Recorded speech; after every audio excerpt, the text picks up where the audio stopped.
विधानसभा चुनाव 4 राज्यों में ड्यू हैं। चुनाव आयोग ने आज 2 राज्यों के इलेक्शन डेट अनाउंस भी कर दिए। जम्मू कश्मीर में विधानसभा चुनाव कराने का निर्देश सुप्रीम कोर्ट ने दिया था और हरियाणा में नवंबर के फर्स्ट वीक में ही विधानसभा का कार्यकाल खत्म हो रहा है। इन दोनों ही राज्यों में 1 अक्टूबर तक वोटिंग करा ली जाएगी और 4 तारीख को रिजल्ट आ जाएंगे। जम्मू कश्मीर में चुनाव 3 फेज में होंगे और हरियाणा में एक ही दिन सभी सीटों पर वोट पड़ेंगे। महाराष्ट्र को अभी थोड़ा सा वेट करना होगा। 4 जून से जो पॉलिटिक्स बदली है वो 4 अक्टूबर को कौन सा टर्न लेगी?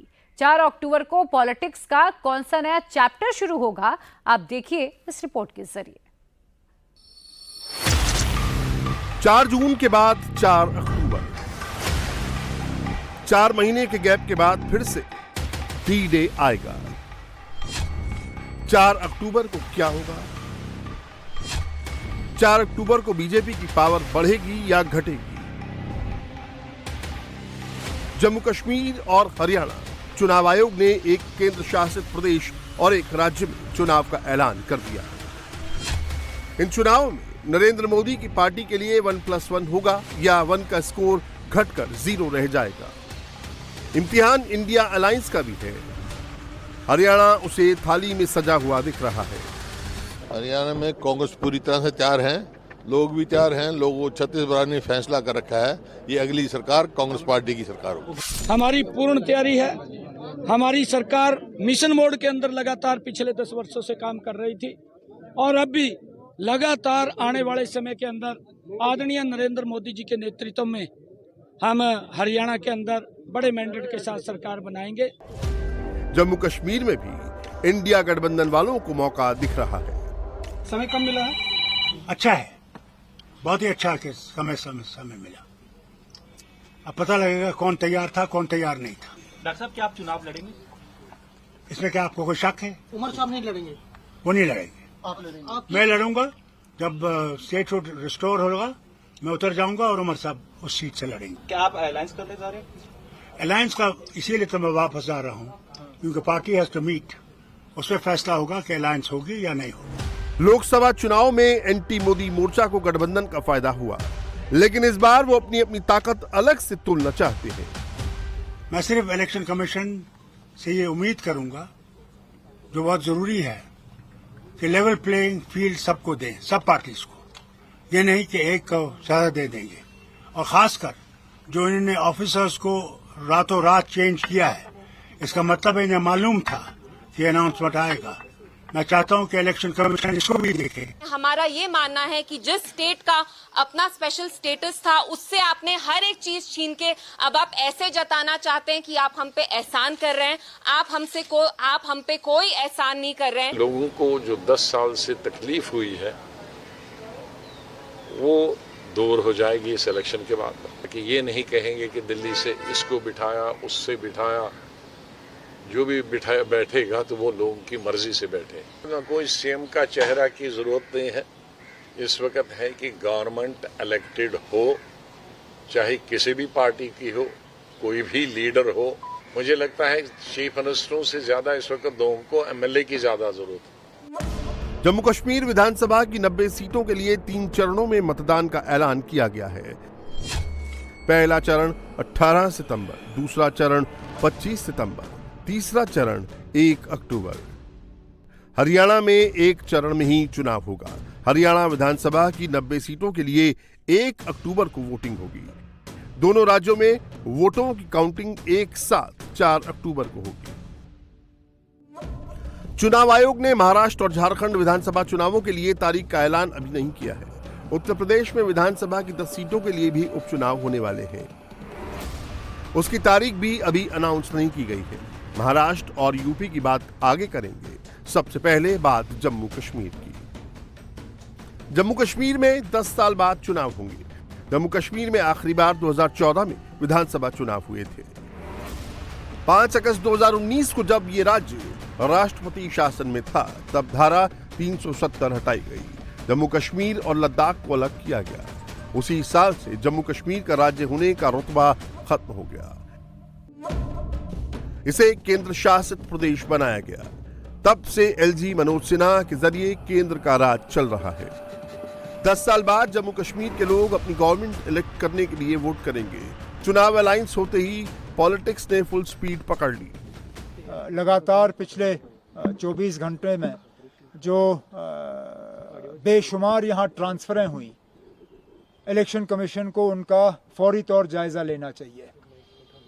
इतने सारे अफसर अचानक ट्रांसफ़र किए जाना, हमें तो शक है कि ये हुकूमत, दिल्ली की जो हुकूमत की पार्टी है बीजेपी, उन्हीं का लगाया हुआ लेफ्टिनेंट गवर्नर है यहाँ पे। बीजेपी को मदद और बीजेपी को फ़ायदा, और उनके जो सहयोगी बी टीम, सी टीम, डी टीम है यहाँ पे, उनको मदद पहुँचाने के लिए ये ट्रांसफ़रें कराई गई हैं। इलेक्शन कमीशन ऑफ इंडिया की तरफ से फौरी तौर इन ट्रांसफ़रों पे जो है उनको इनका नोटिस लेके उन्हें एग्ज़ामिन करना चाहिए, और जो ट्रांसफ़र्स उनके गाइडलाइन से बाहर हैं उनको रोक दिया जाना चाहिए। हम लोगों की जो सिक्योरिटी कम की गई है, कुछ ऐसे लोग हैं जिनकी सिक्योरिटी पूरी तरह से पिछले दिनों विड्रॉ की गई, फौरी तौर इलेक्शन कमीशन के तरफ से इसमें ऑर्डर दिया जाना चाहिए, और मेन स्ट्रीम जो non BJP allied political parties हैं उनकी सिक्योरिटी जो है फौरी तौर रिस्टोर की जानी चाहिए। जम्मू कश्मीर में इस बार का विधानसभा चुनाव पहले के सभी चुनावों से अलग होने जा रहा है। जम्मू कश्मीर में हमेशा से वैली या कश्मीर घाटी का सियासी वजन ज्यादा रहा है। जिस पार्टी ने कश्मीर घाटी जीत ली, उसी ने जम्मू कश्मीर पर राज किया है। पहली बार जम्मू रीजन का वेटेज भी घाटी करीब करीब बराबर होने जा रहा है। 2022 में चुनाव आयोग ने जम्मू कश्मीर का नया परिसीमन लागू कर दिया है। जम्मू कश्मीर विधानसभा में कुल 114 सीटें हैं, जिनमें से 24 सीटें पीओके वाले क्षेत्रों की हैं। वहां चुनाव नहीं हो पाएंगे। चुनाव 90 सीटों के लिए होंगे। इनमें से 47 सीटें कश्मीर घाटी की हैं और 43 सीटें जम्मू रीजन की। पहले कश्मीर घाटी की 46 सीटें और जम्मू रीजन की 37 सीटें थी। सीटों के परिसीमन से क्या बीजेपी को फायदा होगा? ये तो ओपन सीक्रेट है कि बीजेपी जम्मू रीजन में स्ट्रांग है, कश्मीर वैली में कमजोर है। नरेंद्र मोदी की पार्टी जम्मू में अधिकतर सीटें जीत जाती है। कश्मीर वैली में बीजेपी के लिए एक भी सीट जीतना मुश्किल हो जाता है। परिसीमन से जम्मू में 6 नई सीटें बनी हैं। इनमें से 4 सीटें हिंदू बहुल हैं। चारों सीटों पर बीजेपी को सीधा फायदा है। कश्मीर घाटी में पीपुल्स कॉन्फ्रेंस के गढ़ कुपवाड़ा में 1 सीट बढ़ाई गई है। सज्जाद लोन की पीपुल्स कॉन्फ्रेंस बीजेपी की करीबी पार्टी है। आज भी वो कहते हैं हम लोग 50 सीटों से ज्यादा लेंगे, हम हुकूमत बनाएंगे। अरे बनाओ, किसने रोका? और चोरी मत करो, इलेक्शन कमीशन का फायदा मत उठाओ, और लोगों को हक दो। बंद कर देते हैं, कई इलाकों में बंद कर देते हैं, उनको आने नहीं देते, वोट डालने नहीं देते। अगर आपने अपनी तकदीर बदलानी है, अपने बच्चे की तकदीर बदलानी, बेटी की तकदीर बदलानी, तो ये वोट जो है इसको इस्तेमाल कीजिए। ये उन्होंने आपको दिलाया है जिन्होंने जवाहरलाल नेहरू को नहीं देखा लाल किले पे झंडा लगा के 15 अगस्त, मगर उन्हें कुर्बानी दी, अंग्रेजों को निकाला। इसलिए निकाला कि हम खुद राज करना चाहते हैं, ये हमारा वतन है। मगर ये हुकूमत जो आई, ये आप समझिए सिर्फ ये इनका है, बाकी कोई नहीं। जम्मू कश्मीर का चुनाव कई और मायनों में पहले से अलग होने वाला है। लेफ्टिनेंट गवर्नर विधानसभा की 3 सीटें नॉमिनेट कर सकेंगे। इनमें से 2 सीटें कश्मीरी पंडितों को दी जाएंगी और 1 सीट पीओके से विस्थापित होने वालों को मिलेगी। विधानसभा की 33% सीटें महिलाओं के लिए रिजर्व की गई हैं। महिलाओं के लिए कुल 31 सीट रिजर्व हैं। एससी की 7 रिजर्व सीटों में से 3 सीटें महिलाओं के लिए रिजर्व हैं। एसटी की 9 रिजर्व सीटों में से 3 सीटें महिलाओं के लिए रिजर्व हैं। जनरल कैटेगरी की 74 सीटों में से 25 सीटें महिलाओं के लिए रिजर्व हैं। फारूक अब्दुल्ला 86 साल की उम्र में भी नेशनल कॉन्फ्रेंस को लीड करने के लिए तैयार हैं। वो खुद को जनरल कहते हैं। फारूक के बेटे और पूर्व मुख्यमंत्री उमर अब्दुल्ला ने स्टेटहुड वापस मिलने तक विधानसभा का चुनाव नहीं लड़ने का ऐलान किया था। चुनाव की घोषणा होते ही उमर का इरादा भी डोल रहा है। हालांकि मैं अभी भी अपनी जगह ये मानता हूं कि मैं इलेक्शन लड़ना नहीं चाहता हूं। हकीकत ये है कि तंजीम के अंदर से और बहुत मेरे ऊपर दबाव बना हुआ है। अब मैं अपने तंजीम के साथियों के साथ बैठ के बात करूंगा और आने वाले 1-2 दिनों में किसी न किसी नतीजे पे आ ही जाऊंगा। मेरे लिए मुसीबत ये भी बनी हुई है कि मेरे वालिद साहब जिनकी उम्र भी बहुत है, तबीयत भी उनकी बीच में ठीक रहती नहीं है, उन्होंने यहाँ तक कहा कि अगर मैं नहीं लड़ता हूँ तो फिर मजबूरन उनको मैदान में उतरना पड़ेगा। ये भी अब मेरे लिए एक परेशानी की एक बात बन गई है। अब साथियों से मशवरा करके, फारूक साहब से बात करके आने वाले दिनों में किसी न किसी नतीजे पे आ ही जाऊंगा। लेकिन पापा फारूक ने साफ कर दिया है कि लड़ूंगा तो मैं ही, उमर बाद में लड़ेगा। उमर साहब नहीं लड़ेंगे? वो नहीं लड़ेंगे। आप लड़ेंगे? मैं लड़ूंगा। जब स्टेट रिस्टोर होगा मैं उतर जाऊंगा और उमर साहब उस सीट से लड़ेंगे। जम्मू कश्मीर में बीजेपी नॉर्मल सी कायम करने की यूएसपी लेकर चुनावी मैदान में उतरेगी। दिक्कत यह है कि हाल के दिनों में जम्मू रीजन में आतंकवादी वारदातें बढ़ी हैं, जिनमें सुरक्षा बलों की शहादत भी हुई है। अभी 2 दिन पहले ही डोडा रीजन में एक कैप्टन की शहादत हुई। होम मिनिस्ट्री ने संसद में बताया कि इस साल 21 जुलाई तक जम्मू कश्मीर में 11 बड़ी आतंकी वारदातें हुई। इनमें सेना, पैरामिलिट्री फोर्सेस और स्टेट पुलिस के जवानों समेत कुल 28 लोग मारे गए। जम्मू में बड़े हुए आतंकी हमलों का इलेक्शन वाला कनेक्शन हो सकता है। इसका नुकसान किसी लोकल पार्टी को नहीं होगा, नुकसान बीजेपी को ही उठाना पड़ेगा।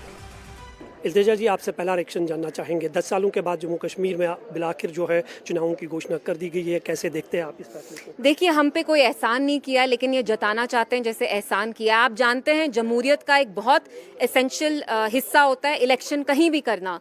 तो ये जताना कि आपने हम पे एहसान किया, आपने हमसे हमारा झंडा छीना, हमारी कॉन्स्टिट्यूशन छीनी, हमारा आइन छीना, तो ये आप जताइए मत। आपने हम पे कोई एहसान नहीं किया। ये इलेक्शन 6 साल पहले होना चाहिए था। आप खुद कह रहे थे 5 साल से यहाँ हालात ठीक हैं, साधारण है, नॉर्मल है, एवरीथिंग इज फाइन।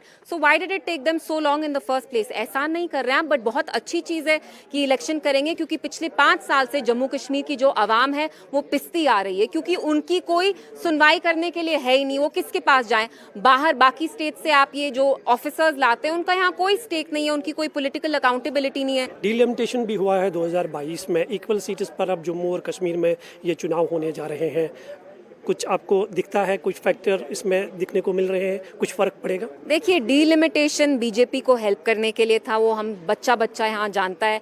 आपने हर एक कॉन्स्टिट्यूंसी में कटिंग कुटिंग की, क्योंकि आपको लगा उससे शायद आपकी हेल्प होगी, आप बाकी पार्टीज का वोट डाइल्यूट करेंगे। तो जो डीलिमिटेशन भी थी वो बीजेपी का ही प्लान था, and it was not done in a rational और अ सेंसिबल मैनर।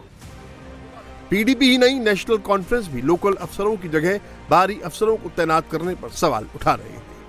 आने वाले दिनों में ये मुद्दा बड़ा होता जाएगा, क्योंकि चुनाव में इमोशन लाने के लिए ऐसा होना कोई नई बात नहीं है।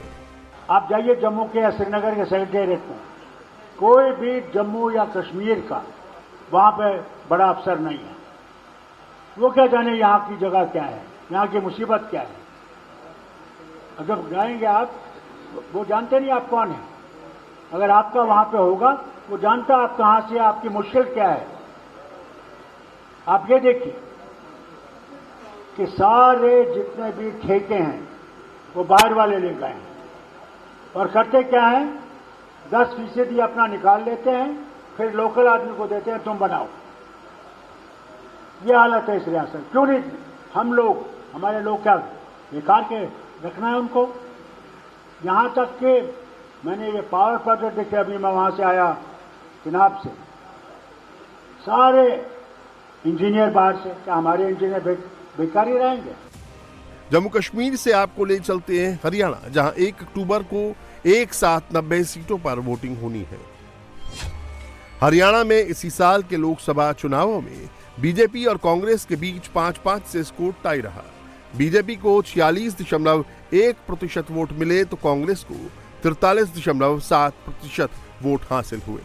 कांग्रेस के साथ अलायंस करके कुरुक्षेत्र की एक सीट पर लड़ी आम आदमी पार्टी को 3.9% वोट मिले थे। आपके वोट शेयर को कांग्रेस के साथ जोड़कर देखें तो हरियाणा में बीजेपी के पास बढ़त नहीं बची है। बीजेपी 10 साल से हरियाणा की सरकार चला रही है। एंटी इनकम्बेंसी का फैक्टर भी काम कर रहा है।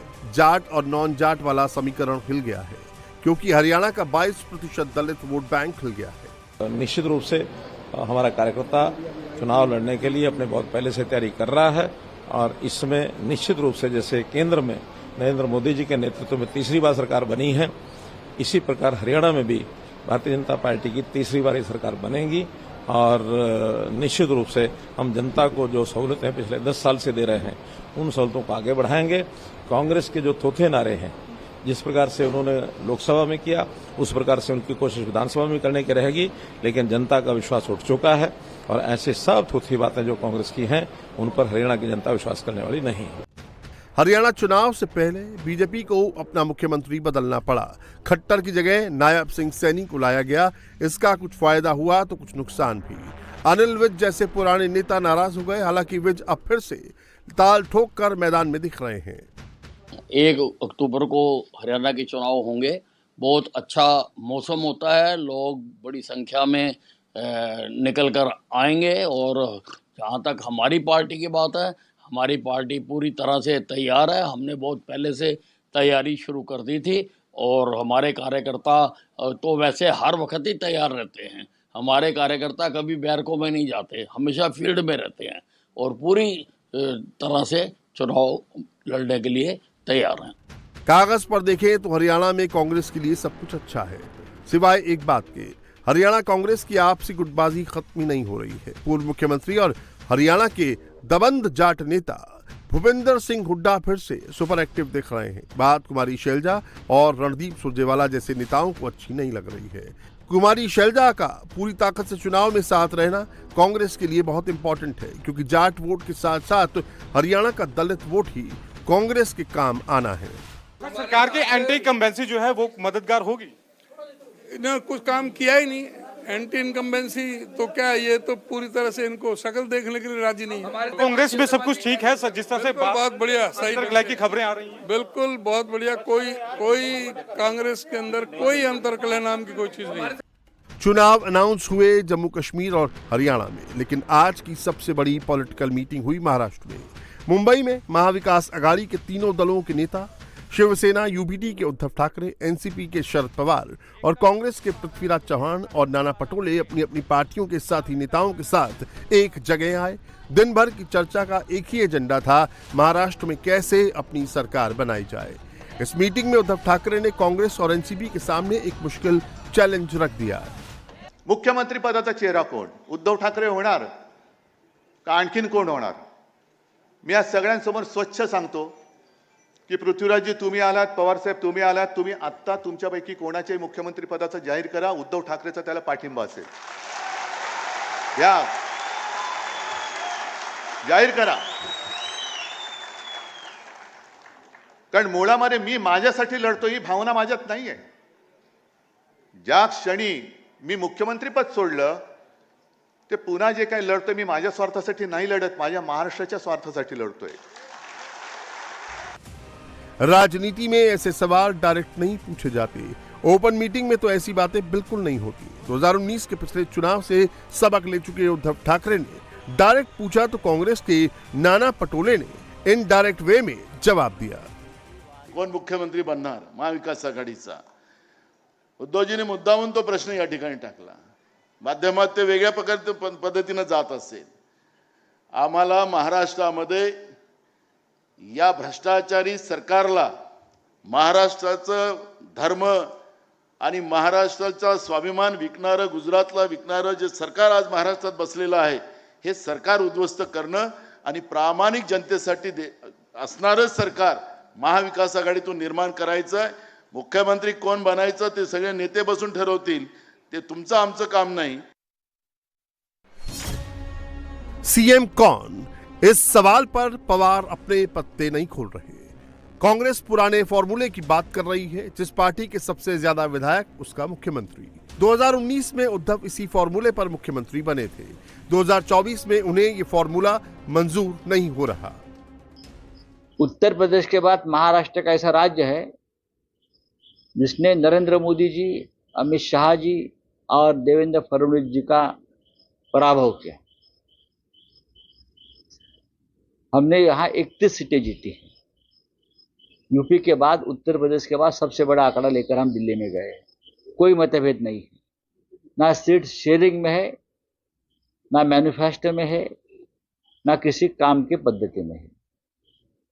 उद्धव ठाकरे जी ने कहा है कि हमको एक साथ मिलकर काम करना है और इस राज्य के सत्ता पर जो डकैत बैठे हैं, जो लूट रहे हैं इस राज्य को, उनको हटाना है। लोकसभा चुनाव में पवार और ठाकरे का पावर बड़ा है, इसमें कोई शक ही नहीं है।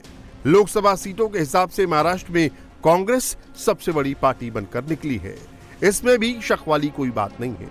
लेकिन लोकसभा चुनावों के रिजल्ट के आधार पर विधानसभा चुनावों का प्रेडिक्शन नहीं किया जा सकता। दिल्ली में हवा बहुत बदल चुकी है, कारण आम्ही जरी विरोधात असलो तर असे वागतो जणू काय आम्ही सत्तेत आहोत, आणि जे शपथ घेऊन सत्तेत बसलेले आहेत ते हारून मंत्री झाल्यासारखे असे दुःखी असलेले आहेत। त्यामुळे दिल्लीतलं वातावरण खूप बदललेलं आहे।